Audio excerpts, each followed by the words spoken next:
Hello, Verena. Congratulations on your new apartment. Perfect thing to go with your new place is a great dining table, which is what hopefully you'll think this thing is here. I had a lot of fun making it, and I hope you get just as much enjoyment over the years using it. Let me give you a tour of it so that you can brag to your friends when they compliment on what a beautiful table you have. The most stunning part of this table is the single slab top. It is from a single maple tree, Ahorn in German, and it's not a kind of piece of wood that you can get just anywhere. I bet that you're the only person you know that'll have such a table with a top on it like this. The guy that I bought it from had already set it up with what we call a live edge on the side. I don't know if you can see it in the video here, but it's a little bit wavy. It follows the natural contours of the tree on the outside. And he cut the ends of it to try to match that, so that's why this is a little wavy on the end. And we just kept that because you thought that looked cool, and I did too. I think it turned out really cool. There are a few interesting parts about this table, and that is the beautiful color. The center part is dark. That's called the heartwood. Every tree has a center part with the oldest wood in it is heartwood, and it's usually darker than the live wood that's out here. When we think of maple, usually we think of this beautiful light blonde colored wood that we have here, but in every maple tree, oftentimes this gets thrown out, is this heartwood, which is a lot darker and richer and very figured and stunning. You can see all the different figure in the grain here. It's just turned out amazing. And this particular tree, no one I know has ever seen this before. It has these red and pink stripes in it. I'm not sure if they'll stay that way or if they'll turn brown over time, but for now they look really cool. There's a few spots in it. You can see the tree had some, when it dried, this is you can see all the figure in the grain here. There must have been a branch or something that came from this area. It's very highly figured. And this is a pretty natural thing to happen, that there are some tiny little superficial cracks that happen. That's a natural part of this, and that's just what using a single slab for a tabletop means. What I did is I filled it full of some colored epoxy so that it's flat and you can't even feel it. You can see that they're there, but they're covered and they're safe.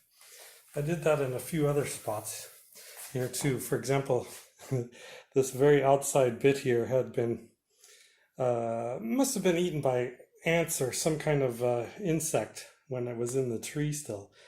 And rather than rip the table down to be a little narrower, we left it that way, and I just put some epoxy in those spots to kind of show that the natural history of the wood there a little bit, and the epoxy just kind of protects it and keeps it that way. Cool. Let's take a look at the base. The base of this table is made out of one of my very favorite woods, American black cherry wood. It's beautiful. It's got this nice red color, and the older it gets, the darker the wood becomes. It'll turn this really nice dark burgundy color over time. And if it's in direct sunlight, it'll do that even faster. It's a really pretty special quality about cherry. I think that you'll like it, and over time this table is just going to really look amazing altogether. You'll notice that this is a trestle table. This is a traditional American shaker design. The design that I used was made by an American woodworker. He's modernized it a little bit just to make the lines a little bit cleaner. And I've adjusted his design to make it even cleaner and a little more practical for you, since we have to move this table about an hour and a half away.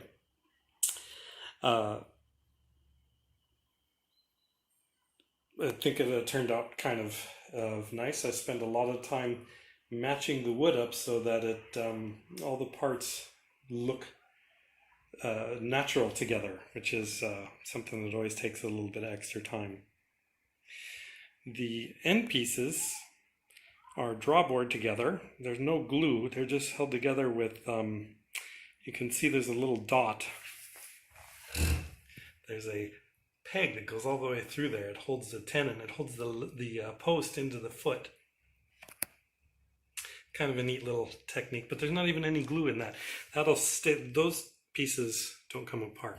But you'll see, I made these through tenons here with wedges on them. The wedges are made of ebony. I think they look kind of cool. And I designed that little pattern on the end of that just to break up the end a little bit, keeping it modern looking. The wedge makes it so that it'll break down for transport, yet it should stay nice and sturdy for as long as you need it. All right, Verena, now I'm going to break the table down and show you how to put it together. Don't forget these two bags when you pick up this table. One of them has the ebony wedges in it, and the other one has little wooden buttons and some screws that you'll need. Okay, I hope you can see what I'm doing here. I got all the parts laid out on the blanket. Make sure you do this on a soft surface. You want to try to avoid dinging the show side of the tabletop the best that you can.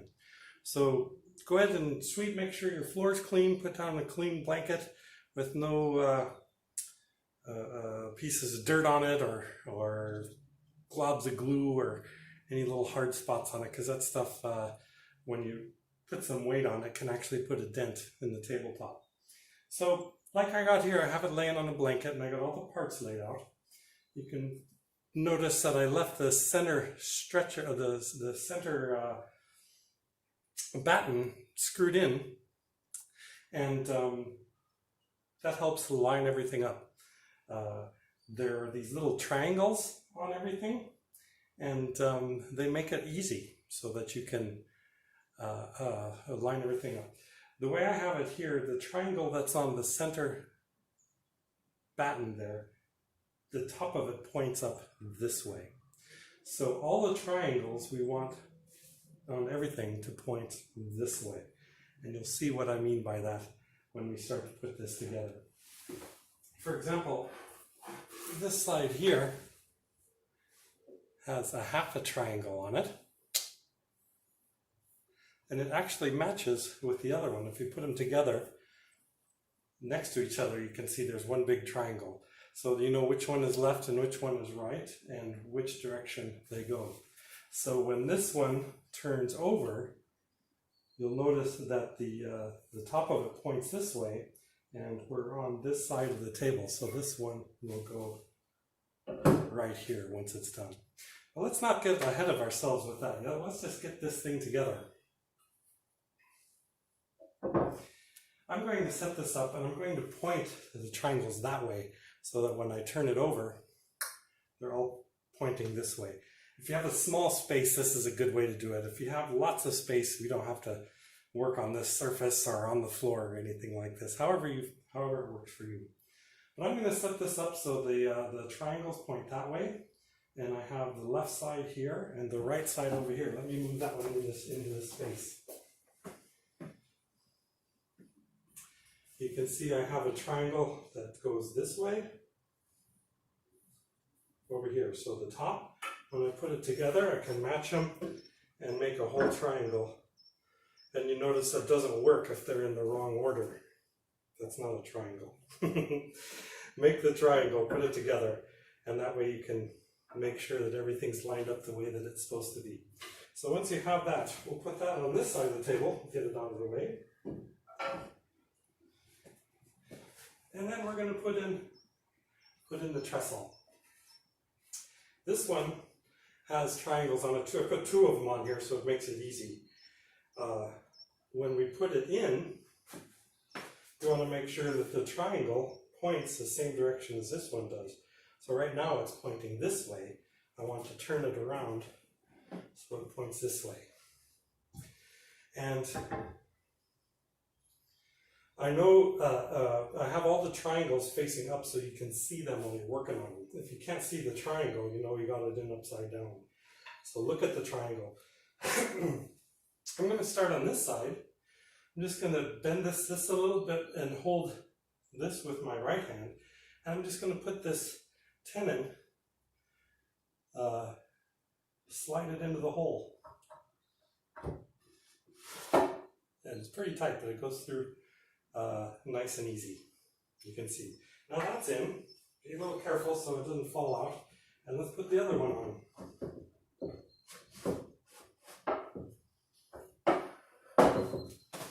Easy. Starting to look like a table. Next I have these two wedges. I laid them out where they need to be.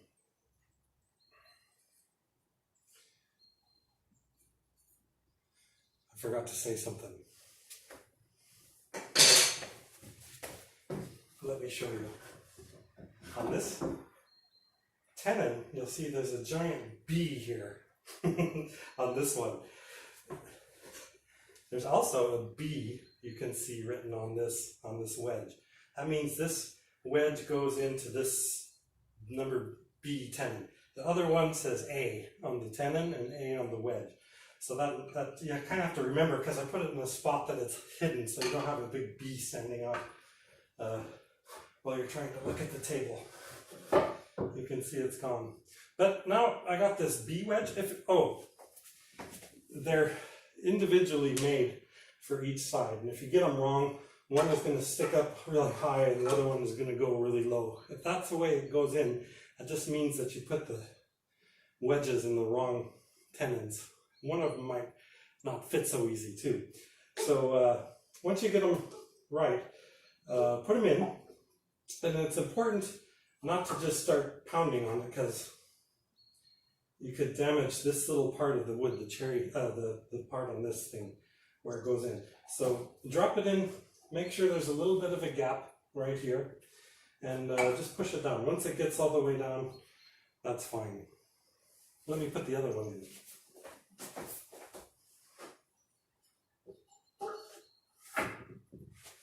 All right, now we just have to tighten them up. I would use a wooden mallet if you have one. Or you can use a rubber mallet. You said you had a rubber mallet. If you got one of these nylon ones, that works well too. A wooden one is best because you can use the sound a little bit to tell you when you've driven it in hard enough. I'm going to use the nylon bit of this because it makes that same sound. But you tap it in, and you can hear it's got like kind of a dull thud. And when the sound changes from that, that's how you know that it's done. It'll go thunk, thunk, twang, and that means that you don't have to tighten it up any more than that. Hear the difference in the sound there? That means that that's as tight as it's going to go. If you start beating on it more than that, you're going to put some real stress on something, and something could break. That's as tight as it needs to be. Let me do it again and show you on the other side.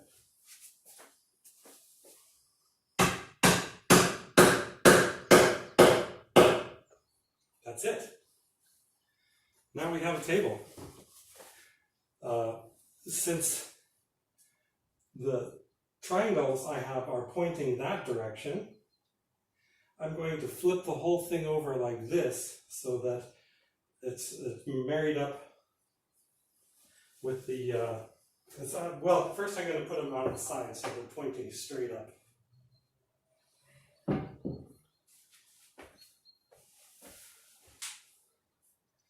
Almost done. One thing I forgot to say is that whatever you do, make sure you don't use a metal hammer. You might be tempted to, and you might get away with it, but a metal hammer could very easily deform those ebony wedges. And you don't really want that. So if there's any way you can avoid it, use a soft-headed mallet. You can see this part of the table on the underside looks a little rough, and there's some saw marks still there. and it's actually a little bit thinner in this corner. Not enough to make any strength difference, and you really can't see it once the tabletop is together. But you notice it here, and I'll have a little block that goes between the base and this so everything fits up nice and tight. But not to worry about that. That was just when they sawed this log at the lumber mill, that spot just got a little thinner.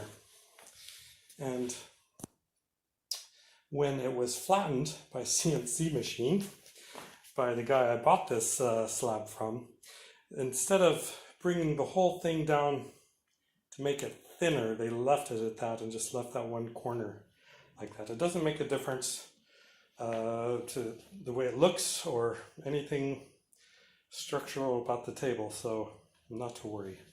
It'll all work. Trust me. You'll notice here I have the triangles,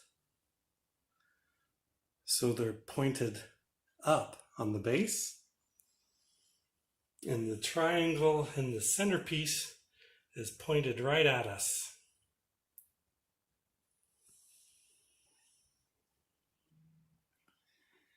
If you set it up like this, we just have to turn the base down and drop it in that slot, and hopefully everything will be good.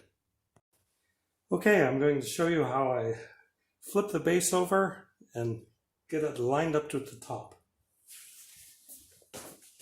Couldn't be easier. Grab the top, lift it up, line up the notches so they're together, and drop it in there. I might have to adjust it a little bit.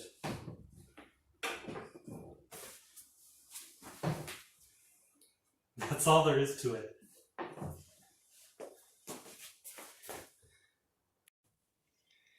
And the base just fits right in that little notch like that, and you'll see everything lines up pretty well.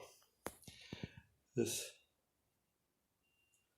is the centerpiece with the buttons already screwed in, and these are the regular pieces. You'll notice there are little pilot holes next to these holes in the base. That's for the buttons on those parts to go to, and they'll look just like this once it's done. Once everything's in place, you'll attach these little wooden blocks, which are called buttons for some reason. They go in this little hole on the side here that you've seen, and you can see that there's a little pilot hole already pre-drilled for the screw. All you have to do is take the button, set it on the table like this, and put it in the hole in the side so it goes all the way in. And if you look straight down, you might not be able to see it here on the camera, but I can see it with my eye. I can see the pilot hole through that. Then you just take the screw and drop it in that hole and hand tighten it to get it started. That'll make sure you're actually in the hole and not trying to screw it into a new part.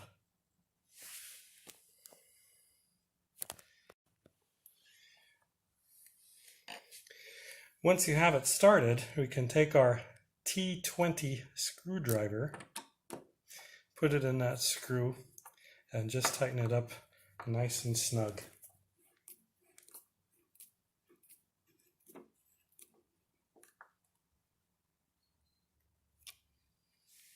And that's all there is to it. The advantage of this type of fastening system is it allows for the tabletop to expand and contract with changes in the weather and the seasons. You might hear it pop and snap a couple times, especially when it's new. That's perfectly okay and normal. It's just the expansion and contraction, and these buttons allow that to happen while still holding it in place. Most woodworkers think that I should use regular slotted screws, but I chose these because A, they were readily available, but B, they're also really easy to turn without having to have too much skill. I think that you'll appreciate those. And once the table's up, nobody will ever see them. All right. Enjoy. One other thing about this screwdriver is I recommend using an actual screwdriver to tighten these as opposed to a drill with a bit on it or something, just because it doesn't have to be real tight. You just tighten the screw up until it stops. And the best way to control that is with one of these. Do about 8 or 10 of these and you'll be good. And that's it. Everything's ready. You can flip it over now and start using the table. Be careful when you turn it over that you don't scratch your new floor or bung up the edges of the table. You might find a friend to help you to turn it over and lift it up. Enjoy!